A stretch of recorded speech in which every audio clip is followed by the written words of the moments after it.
tungkol doon sa pagkakasuhan, hindi po bagay sa atin. Ipon, kung mabasa nila ito, you will fall that you don't have delikadisa. Delikadisa is the number one factor kaya tayo naging so, ngayon, i-explain ko sa inyo. So, of course, malalaman mo. So, yun lang. Ang pag-aaway ng kapatid, kahit naman siguro sino sa atin mag-aaway tayo ng kapatid, pero in the end, we still have the blood. Tayo pa rin ang magkakapatid. Sure ako dyan. Kahit umantong na kayo sa kayo sa kahit tatanda na, babalik ko rin ang kanyang pagkakapatid. Sure ako dyan. So now, ito na yung pinaka-importante. Just a brief history kung bakit na po yung Agila. No? Again, ulitin ko, this is just a preliminary information para atin maintindihan kung bakit kayo naging Agila.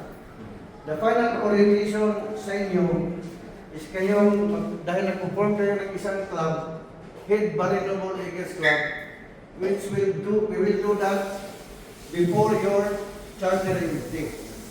Hindi kayo may charter, hindi kayo may induct your chartering na si Kuya NP. Kuya NP, Alfred Bandayan, induct sa inyo. Hindi kayo may induct kung wala kayo orientation. Yung talagang final orientation nyo. Ito lang, preliminary orientation. Okay? Now, ito, there were already 6 or 7 when they initially meet. The other day orientation.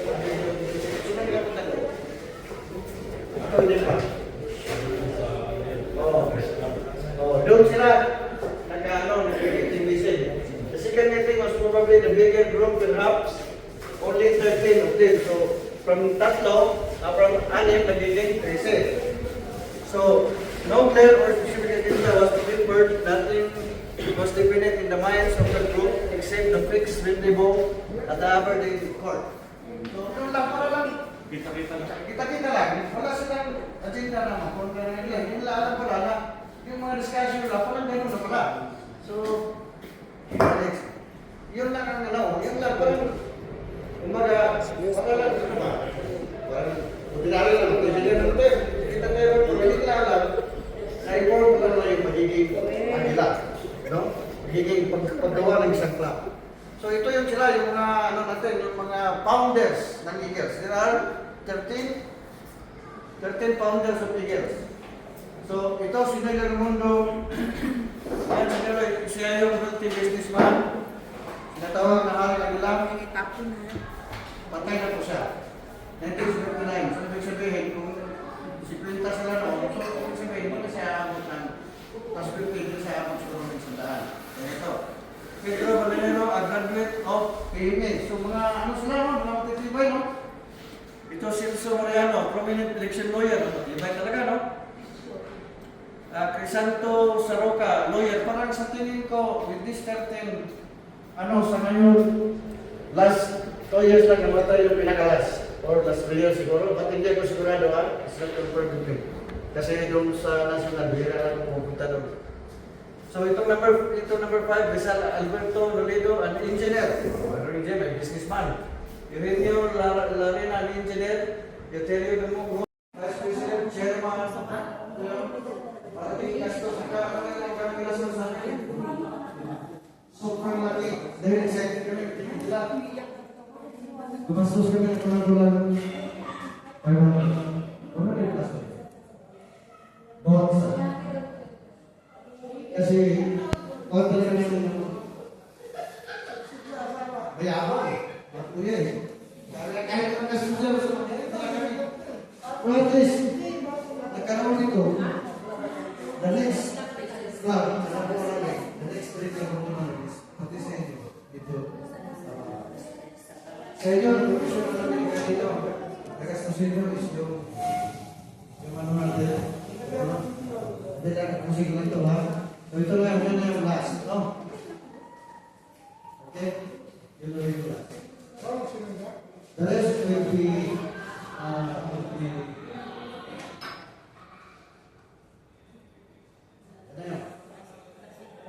so now, ito yung papakita ko sa inyo ngayon, yung gastos na naman.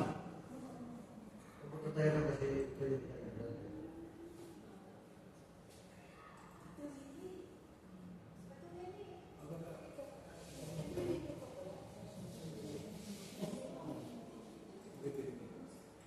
Oras na? 11:10 na. Ito lang, gusto niyo ba ito? Ito lang, last na ito ha? January... Ha?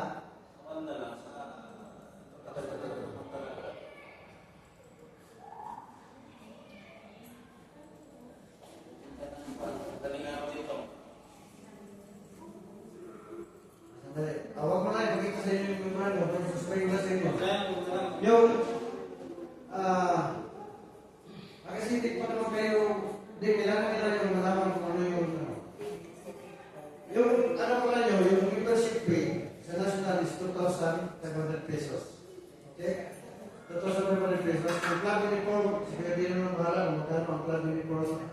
Tapos Kuya Leo pala, kasi ano pa kayo ni Kuya Leo, pwede naman kayo magpapatay siguro sa Kuya, kasi magiging naman sila. Yung pinabalak ko, yung pagdalang yung uniform ng Eagle Olympics. Kasi nga, wala namang tatak na Eagle Olympics yung gawin. Mali yata yan eh. Infection yata yung sinabi eh.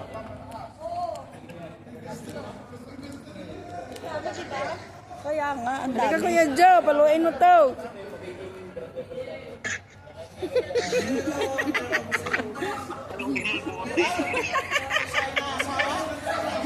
Ang lakas ng hiyaw. Ate, maganda yan, sarap o hirap. Pag gusto ng sarap, pupunong talong mo sa ilong. Sinagot niya ako, talong ko sarap o hirap eh. Sinagot ako ng sarap eh. Mahilig yan ang pasarap. Sarap po, sinagot niya akin dahil.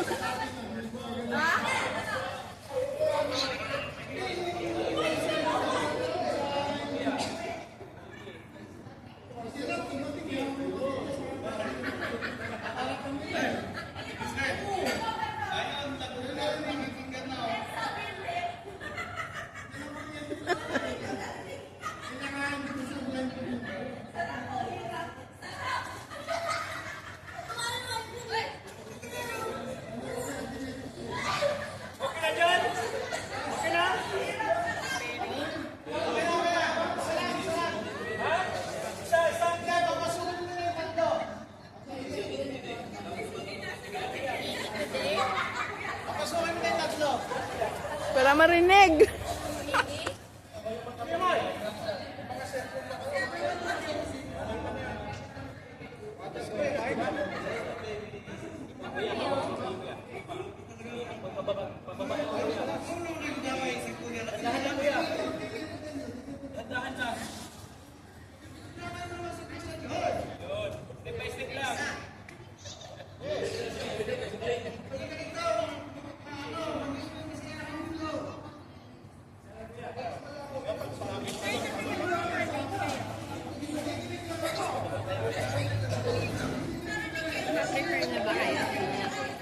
Nay! Hello! Say hi! Relax lang ha, relax ka lang. Sabihin mo kung may nararamdaman ka. Malalaki na, malalaki.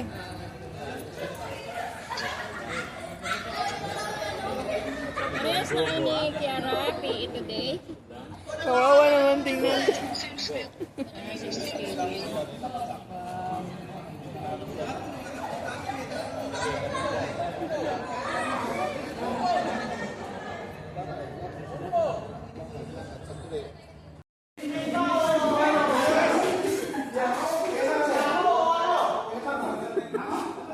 Yung sa builders.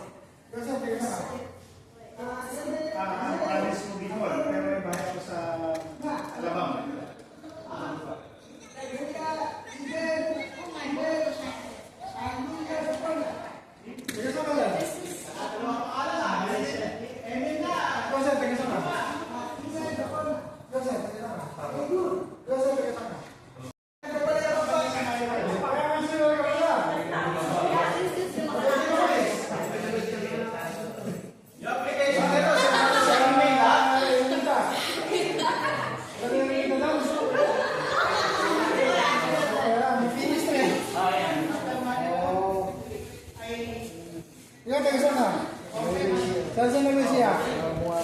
Doon sa Bungabong.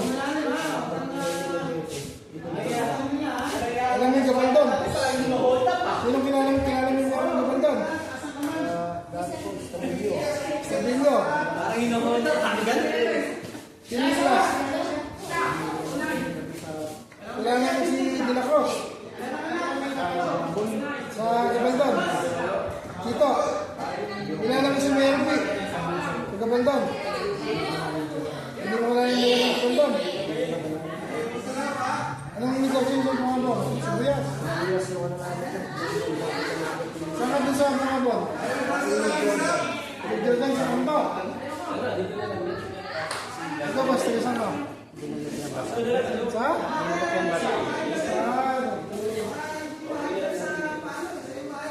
Malapit ka sa simbahan mo? Ano pangalan ng simbahan? Hindi ka taga doon, hindi mo. Hindi mo pistate eh.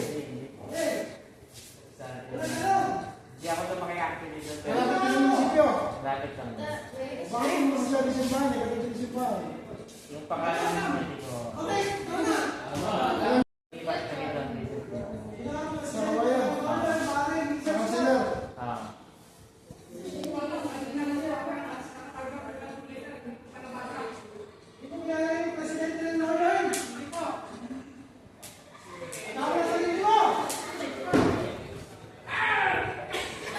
Anong pangalan ng pagkain mo? Saan mo ba? Kurang kinurot yun ah. Alam mo yung kapamilya mo sa gagawin mo?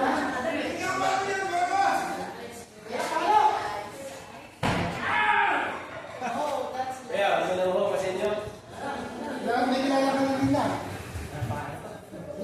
Lina. Wala. Lina.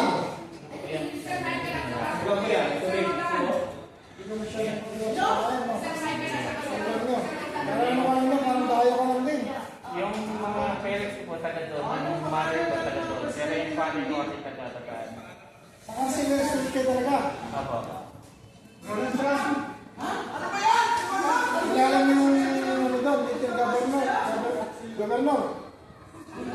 Yung? Little governor. Yung tawag ng little governor. Dito ang government. Yung sa kansiler.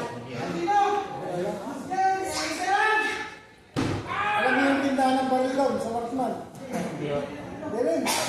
Siya may-ari nun, may tanong sa'yo. Kung hindi mo alam sa kansiler ah, mas kabisado ko pa ng kansiler ah. Hindi ako ito.